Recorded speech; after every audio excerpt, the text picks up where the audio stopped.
2. Menjatuhkan pidana penjara terhadap terdakwa selama 5 tahun dikurangi selama terdakwa berada dalam tahanan dengan perintah agar terdakwa tetap ditahan. 3. Menyatakan barang bukti berupa 1 lembar surat kuasa tanggal 9 Februari 2023, 1 lembar surat lampiran 13 perihal permohonan kepada yang terhormat Bapak Kepala Kantor Pertahanan Kabupaten Tangerang di Tiga Raksa tanggal 9 Februari 2023, 1 lembar surat pernyataan tanah yang telah dipunyai pemohon atau keluarga Tangerang tanggal 9 Februari 2023. Jadi yang pertama saya ingin tegaskan tuntutan ini mengkonfirmasi bahwa aguan masih kuat. Ini tidak lepas dari kekuasaan oligarki PIK 2 yang mengirim pesan kepada kita semua segenap rakyat agar jangan melawan. Tapi kita harus tegaskan, kita tidak takut. Karena kita sedang bicara tentang kebenaran, perjuangan bukan hanya untuk rakyat Banten, bukan hanya untuk generasi saat ini, tapi bagi seluruh rakyat Indonesia dan seluruh generasi setelahnya. Dan berdoa ibu-ibu ya, jangan punya cita-cita punya anak menjadi jaksa yang mau jadi alat oligarki. Ya, jangan mau.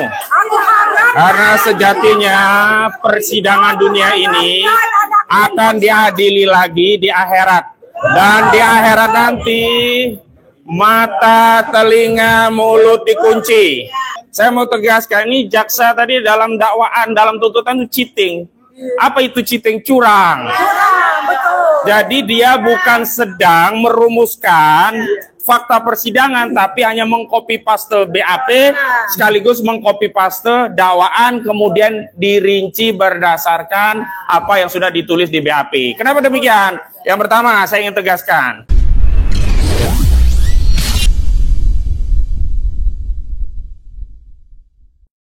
Ayo dong. Oke, seperti yang sudah diprediksi, putusan 726 selalu dilupakan. Yang meringankan saksi-saksi yang kemarin itu apa dong? Ya, itulah tugasnya jaksa untuk milih yang memberatkan, itu biasa.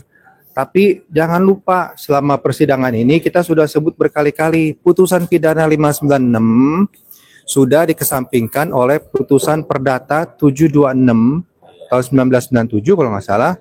Ini putusan sudah ingkrah, sudah sampai PK, dan kami sudah dinyatakan sebagai pemilik yang sah dan beretikat baik. Nah, jadi dari dasar-dasar yang lain semua itu akan runtuh ketika kita terus bersuarakan mengenai putusan 726 ini. Karena dari polisi, dari BPN, semua putusan ini selalu diabaikan. Jadi ini kita udah prediksi, kita udah tahu. Disebut pun juga enggak. Putusan 726 itu seperti apa ya? Wah, suatu horor lah buat mereka. Jadi kita optimis, kita yakin, biarpun tuntutannya berat, ya kita pasti menang. Yang lain ya? Ya.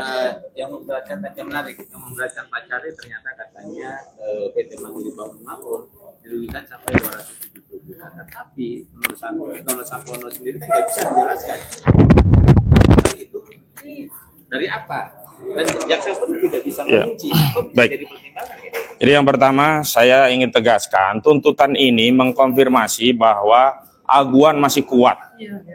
Ini tidak lepas dari kekuasaan oligarki PIK 2 yang mengirim pesan kepada kita semua segenap rakyat agar jangan melawan. Tapi kita harus tegaskan, kita tidak takut. Karena kita sedang bicara tentang kebenaran, perjuangan bukan hanya untuk rakyat Banten, bukan hanya untuk generasi saat ini, tapi bagi seluruh rakyat Indonesia dan seluruh generasi setelahnya. Dan berdoa ibu-ibu ya, jangan punya cita-cita punya anak menjadi jaksa yang mau jadi alat oligarki. Ya, jangan mau. Karena sejatinya persidangan dunia ini akan diadili lagi di akhirat. Dan di akhirat nanti mata, telinga, mulut dikunci. Tidak ada sebiji zarah pun kezaliman yang tidak dibalas oleh Allah Subhanahu wa taala. Tidak ada dalih dalam rangka menjalankan kewenangan ya kezaliman itu diampuni. Tidak ada dalih bahwa sedang menjalankan tugas ya perilaku kejahatan di dunia ini akan diampuni. Jadi sekali lagi ibu-ibu yang punya putra, jangan punya cita-cita anaknya jadi jaksa yang dolim, ya. Itu yang pertama. Yang kedua, saya juga mau tegaskan, bentar. Saya mau tegaskan, ini jaksa tadi dalam dakwaan, dalam tuntutan itu cheating. Apa itu cheating? Curang.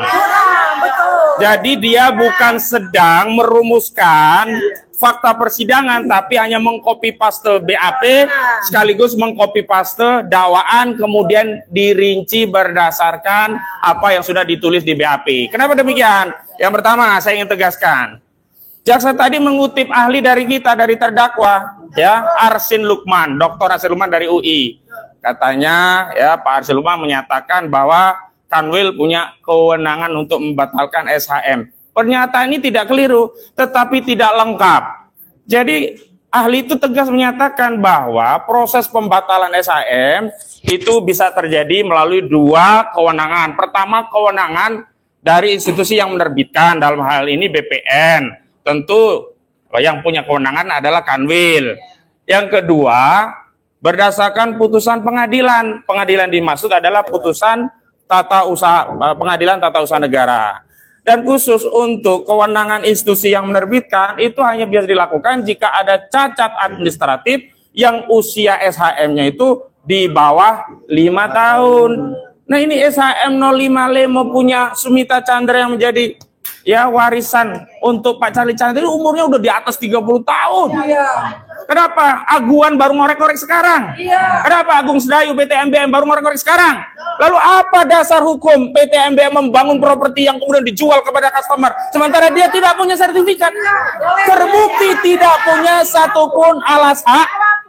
Mereka hanya punya apa? IL. Sekali lagi, izin lokasi itu izin untuk pelepasan hak. Jadi kalau IL itu izin lokasi itu bukan izin untuk merampok tanah orang. Itu izin untuk pelepasan hak, izin untuk belanja tanah. Kalau mau belanja tanah itu antarode, ya, fakta san servanda berdasarkan kesepakatan baru terjadi pelepasan hak, bukan dengan tanahnya diokupasi. Kemarin keterangan tentang tanah diokupasi nggak pernah disinggung. Kenapa disebut okupasi, bahkan okupasi itu ilegal? Karena PT MBM, Agung Sedayu Group, tidak punya alas hak ketika membangun kawasan properti PIK 2 di tanah 7,8 hektar punya, 8,7 hektar punya Charlie Chandra. Ini kenapa? Nggak diungkap, gitu loh. Nah, selanjutnya, tadi kan bicara unsur kerugian. Nono Samporo sendiri nggak ngerti kerugian itu dasarnya dari mana. Selalu bilang nanti ke legal. Legalnya itu namanya METI. METI nggak pernah dihadirkan jaksa. Lalu kenapa jaksa tetap mengatakan ada kerugian sesuai copy paste yang ada pada surat dakwaan? Maksa banget gitu loh. Dikira kita ini nggak ngerti hukum. Dikira republik ini semuanya udah dikendalikan aguan. Kalau jaksa, hakim bahkan ya, termasuk polisi, sudah bisa dikendalikan aguan. Jangan harap Anda mengasumsikan kami bisa dikendalikan aguan. Kami akan lawan. Jadi sebenarnya unsur pidananya itu tidak terpenuhi, dan kalau satu unsur pidana saja tidak terpenuhi, kalau jaksa itu jujur, maka dia bisa menuntut bebas dan nggak salah. Jaksa menuntut lepas, nggak mentang-mentang saya jaksa harus menuntut orang. Saya akan berhasil, saya ini akan punya prestasi kalau bisa menjarain orang. Nggak begitu. Fakta persidangannya seperti apa? Kalau fakta persidangannya kerugiannya tidak bisa dibuktikan, ngapain maksa? Kalau fakta persidangannya ternyata PT MBM tidak punya alasan, ngapain bela-bela laporan PT MBM yang merupakan grup dari Agung Sedayu? Kalau faktanya ternyata ada putusan perdata yang sudah mengesampingkan putusan pidana dan dinyatakan Sumita Chandra adalah pembeli beritikat baik, sementara Lepit Nio itu sudah mati lama, ahli warisnya ternyata menjual tanah yang bukan haknya, baru terungkap ya. Ternyata ahli waris untuk ya merampok tanah Charlie Chandra ini ya dijual kepada MBM. Jadi MBM ini jadi penadah ini sebenarnya. Itu dapat uang berapa? 500 juta rupiah per orang, sementara itu ada 10 ahli waris. Tagih itu negara, pajaknya udah dibayar belum itu? Jangan sampai ada penggelapan pajak yang dilakukan oleh Agung Sedayu Group. Rakyat kecil salah sedikit dikejar-kejar pajak, giliran transaksi besar oleh oligarki besar didiamkan. Dan hari ini saya yang paling kaget mendengar apa? Dituntut 5 tahun. Udah kayak koruptor aja. Pak Prabowo, saya pikir hari ini setelah ada ya amnesti dan abolisi kepada 2 terpidana di kasus yang lain, ada keadilan hukum di negeri. Saya kira legasi zolim di era saudara Joko Widodo berakhir dengan tidak ada lagi tindakan-tindakan yang keluar daripada keadilan. Saya pikir yang menuntut ngawur itu hanya Kejaksaan Agung pada kasus Tom Lembong. Ternyata Kejaksaan Negeri dari Tangerang ini juga melakukan hal yang sama. Patut diduga ini pesanan. Nggak mungkin nuntut 5 tahun perkara remeh-temeh. Nah, karena itu apa? Harapan kita tinggal satu, hakim. Nah, kalau hakim melakukan hal yang sama, maka rusak sudahlah negara kita ini. Rusak hukum kita ini. Gak akan ada lagi kepercayaan dan itu akan menyebabkan apa? Terjadi apa? Ketidakstabilan di dalam bangsa dan negara. Sebentar, tunggu dulu. Saya belum tuntas. Kasih kesempatan dong. Biar. Saya marah ini, benar-benar marah. Karena hari ini saya marah mewakili, bukan saya sendiri, bukan cari canda, tapi mewakili kemarahan rakyat yang hukum hari ini dipermainkan. Bahkan dipermainkan di area persidangan. Yang tidak ada lagi rasa malu memamerkan kezaliman di hadapan rakyat, yang tidak ada lagi welas asih rasa kasihan kepada Charlie Chandra yang punya anak kemarin, Christopher ulang tahun umur 9 tahun tidak bisa dihadiri oleh dedinya, istrinya harus menjadi kepala keluarga sendiri sementara tanpa dukungan suaminya. Tetapi hal itu apakah pernah dipertimbangkan? Apakah jaksa tidak mikir dia punya anak, punya istri, punya keluarga? Apakah mereka tidak berpikir jika hal itu berlaku kepadanya? Semoga Allah ampuni siapa saja yang mau beristighfar, mohon ampun dan bertobat. Tetapi bagi siapa saja yang zalim dan dia sadar bahkan mendapat manfaat dari kezaliman ini, ya Allah berikanlah azab sebesar-besarnya kepada mereka. Kezaliman itu tidak hanya kita bela karena menimpa seorang muslim. Saudara Charlie Chandra, saudara kita meski non-muslim. Tetapi kita sebagai orang muslim harus membela siapapun yang dizalimi. Dan hari ini kezaliman itu sudah muncul pada tuntutan jaksa. Kita lihat apakah majelis hakim bisa mengubah kezaliman itu menjadi keadilan. Dengan apa? Dengan memberikan putusan yang bebas. Karena tidak layak meskipun satu hari saudara Charlie Chandra ini untuk masuk penjara. Harusnya yang masuk penjara itu Aguan. Harusnya yang masuk penjara itu Antoni Salim. Harusnya yang masuk penjara itu siapa? Ali Hanafi Alijaya yang sudah berkali-kali namanya disebut. Harusnya yang masuk penjara itu Nono Sampono, pengkhianat sebagai mantan tentara tetapi justru membela oligarki dan tidak peduli kepada rakyat Indonesia. Innalillahi wa inna ilaihi raji'un. Saya kira kita berbelasungkawa dengan tuntutan ini. Memang hukum di negeri kita ini sudah mati. Tapi kita terus menyemai benih-benih harapan, mudah-mudahan masih ada sisa-sisa keadilan meskipun hanya sedikit, dan keadilan itu didapatkan oleh Charlie Chandra dalam putusan pengadilan nanti. Demikian, Assalamualaikum warahmatullahi wabarakatuh. Oke, saya lanjutkan ya. Dalam arti tadi sudah disampaikan oleh rekan Husainuddin, kalau di sini betul-betul jaksa penuntut umum menutup mata terhadap pembuktian yang ada di persidangan ini. Kenapa saya katakan begitu? Karena begitu ahli yang diajukan oleh JPU, kita tanyakan apakah Anda tahu akan putusan perdata yang telah menyatakan kalau hak milik untuk tanah tersebut adalah hak milik dari Smita Chandra. Makmur dalam pemeriksaan seorang ahli Profesor Ginting ya. Jamin Ginting. Kalau dia tidak mempunyai putusan perdata tersebut, sehingga di situ dikatakan kalau mestinya dengan jika dia tahu akan kelengkapan data itu, tentunya keluarga Charlie Chandra adalah pemilik lahan yang sah. Saya pikir ini harus ditegakkan. Tentunya ini adalah baru tuntutan dari jaksa. Nanti hakim tentunya akan tahu selengkapnya, karena tentunya dalam pledoi juga kita akan masukkan. Saya pikir tentunya dalam hal ini setelah kita bersidang 14 kali, ini tentu kita pastikan bahwa Charlie Chandra ini betul-betul tidak bersalah dan dia akan dibebaskan oleh hakim. Terima kasih. Assalamualaikum warahmatullahi wabarakatuh. Ya, terakhir ya, kami nanti akan mempersiapkan pledoi dan kami akan menyiapkan pembelaan kami dengan semaksimal mungkin berdasarkan fakta-fakta di persidangan, berdasarkan keterangan saksi-saksi dan ahli, dan kami yakin bahwa fakta-fakta persidangan itu justru membuktikan bahwa Charlie Chandra tidak bersalah. Ya, tidak bersalah melakukan sebagaimana yang didakwakan atau dituntut oleh jaksa. Tapi sebetulnya persoalan ini sederhana. Persoalannya adalah keberanian. Kami yakin bahwa kasus ini adalah kasus kriminalisasi sejak awal. Kalau semua orang yang hadir di sini menggunakan hati nuraninya, baik jaksa penuntut umum maupun majelis hakim, tapi kalau tidak punya keberanian, sekali lagi, maka mungkin pengadilan ini akan menjadi peradilan yang sesat. Tinggal kita tunggu keberanian majelis hakim untuk membebaskan Chandra Chandra.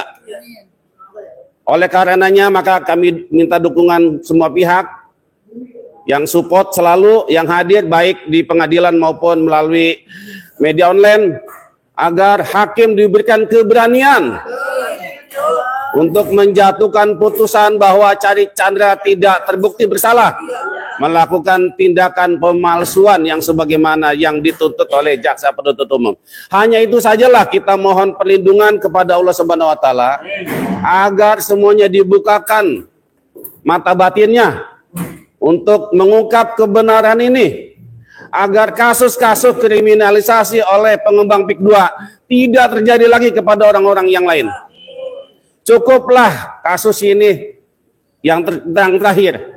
Cukuplah Chandra Chandra yang menjadi korban ya dari sebuah proses hukum yang sesat. Saya katakan proses hukum yang sesat karena ini bagian dari rekayasa kasus dalam rangka untuk membungkam orang-orang yang menolak tanahnya untuk dirampas oleh pengembang Pantai Indah Kapuk 2. Jadi kepada Allah lah kita memohon perlindungan, dan kami yakin bahwa kebenaran, keadilan masih ada walaupun sangat kecil. Memang di Indonesia ini sudah sangat langka, teramat langka untuk mencari keadilan. Tapi moga-moga Presiden bisa mendengar kasus ini. Tidak hanya terhadap Tom Lembong dan Hasto, tapi juga terhadap Chandra Chandra. Apapun putusan hakim nanti, kita tentu berharap agar Presiden kita, Bapak Prabowo Subianto, untuk juga memperhatikan rakyat yang menjadi korban kezaliman, korban penindasan yang dilakukan oleh aguan. Dan kami berharap agar kasus ini terakhir. Kami pengacara sudah sekian kali menangani kasus-kasus serupa. Ya, walaupun pada akhirnya diponis, tapi insya Allah kebenaran mutlak hanyalah milik Allah Subhanahu wa taala. Dan semua orang yang menjerumuskan korban-korban perampasan tanah, moga-moga dimasukkan dalam neraka jahanam. Amin. Dan orang-orang yang menjadi korban kezaliman diberikan keselamatan, diberikan panjang umur, diberikan kesehatan, dan semoga nanti dimasukkan dalam surganya Allah Subhanahu wa taala. Demikian yang bisa kami sampaikan. Assalamualaikum warahmatullahi wabarakatuh.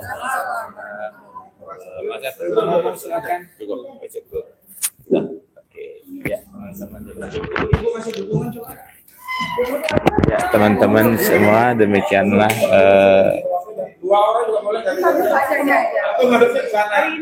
sini. Ayo. Udah. Assalamualaikum warahmatullahi wabarakatuh. Hari ini saya selalu bilang kami adalah Ibu Pertiwi yang melawan. Tapi hari ini saya menangis karena melihat ketidakadilan yang terjadi. Saya bisa merasakan apa yang dirasakan oleh istrinya Charlie atas ketidakadilan yang dibuat oleh para hakim, para jaksa. Walaupun itu baru, tapi sepertinya kalau saya melihat kok sepertinya saya pesimis kalau Garuda itu masih ada. Garuda sedang sakit kalau kita tidak bangkit. Pak Prabowo, kedaulatan Indonesia terancam, Pak.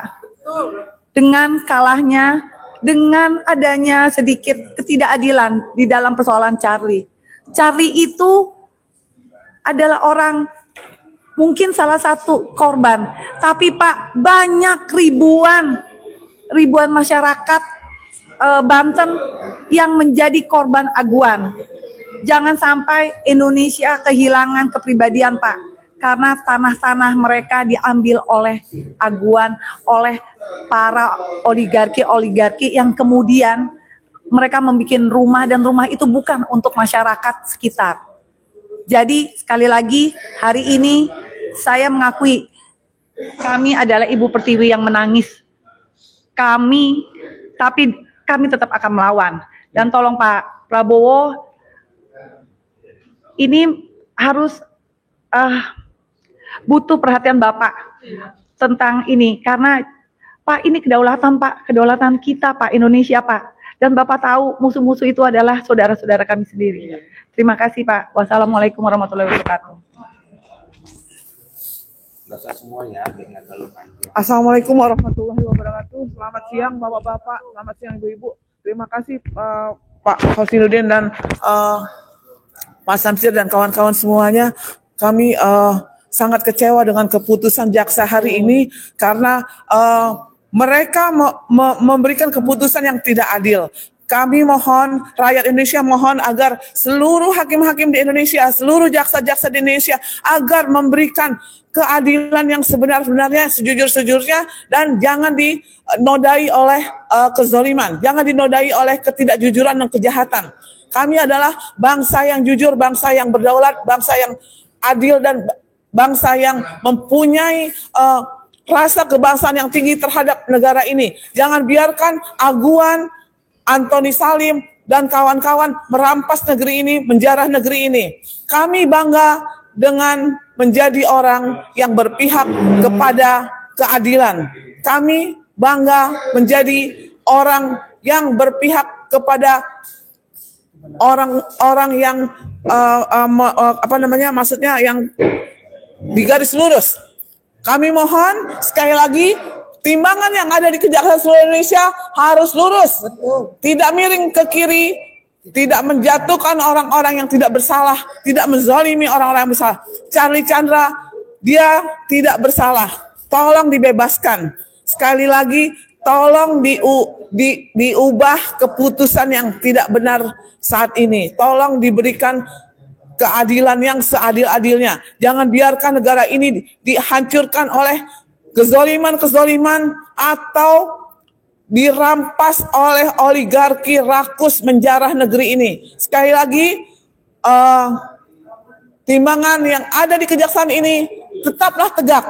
Pak Hakim yang terhormat, mohon Pak Hakim, saat ini Bapak harus membela rakyat-rakyat yang tertindas, Pak. Jangan membela oligarki rakus. Mohon Pak Hakim, karena hidup kita sebentar lagi di dunia. Di akhirat panjang Pak selamanya. Terima kasih banyak. Wassalamualaikum warahmatullahi wabarakatuh. Waalaikumsalam warahmatullahi wabarakatuh. Assalamualaikum warahmatullahi wabarakatuh. Sangat kecewa kami selama ini mengikuti persidangannya Charlie. Kenapa tidak, kalaupun ada kesalahan harusnya dipertimbangkan dengan saksi-saksi yang ada. Kami melihat dan coba dilihat kembali, coba diulangi kembali, direvisi kembali bahwa apa yang disampaikan saksi-saksi itu sudah sangat meringankan Charlie. Dan tidak ada bukti keras di situ bahwa Charlie adalah orang yang bersalah. Mohon Pak Presiden Republik Indonesia, Pak Prabowo, mohon sekali lagi bantulah rakyat yang tidak bisa berbuat apa-apa hanya karena kezaliman dari jaksa-jaksa yang tidak menilai kebenaran. Kalau dia menilai kebenaran, dia bisa menentukan tidak sebesar apa yang dia tuntutkan pada hari ini yang kita dengar. Yang mudah-mudahan hakim akan memberi tuntutan jauh lebih ringan dan kalau bisa dibebaskan. Charlie harus bebas karena dia tidak bersalah. Boleh dilihat kembali persoalannya, boleh direvisi kembali mulai dari persidangan pertama sampai hari ini. Semoga ke depan Bapak akan perhatikan. Saya mohon, kami rakyat kecil tidak bisa berbuat apa-apa karena kami rakyat hanya diintimidasi dengan orang-orang yang berpangkat. Wassalamualaikum warahmatullahi wabarakatuh.